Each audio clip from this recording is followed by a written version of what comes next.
বন্ধুরা good morning. তো আজকে আমার চায়ের সঙ্গে মেনু হচ্ছে মুড়ি চানাচুর। মুড়ি চানাচুর খেতে আমি সবসময়ই ভালোবাসি। তো নুন টুন দিয়ে মেখেছি, পেঁয়াজ দিইনি, শুধু নুন, তেল আর ঝাল মিষ্টি টক চানাচুর। টক ঝাল মিষ্টি আমার খুব ভালো লাগে চানাচুরটা, তার সঙ্গে একটু ঝাল চানাচুরও দিয়েছি।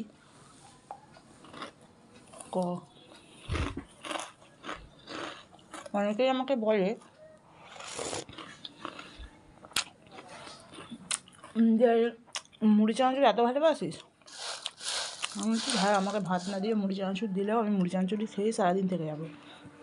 সকালে মুড়ি দাও, দুপুরে দাও, রাতে দাও, বিকেলে দাও, আমার কোনো অসুবিধা নেই। সারাদিন আমি মুড়ি খেয়ে থাকতে পারবো। এমন ইভেন একদিন হয়েওছে, অফিস থেকে এসে মুড়ি খেয়েছি, বিকেলবেলা কাজে যাওয়ার সময় মুড়ি খেয়েছি, আবার রাতে এসেও মুড়ি খেয়েছি। মানে গ্যাস শেষ হয়ে গেছিলো।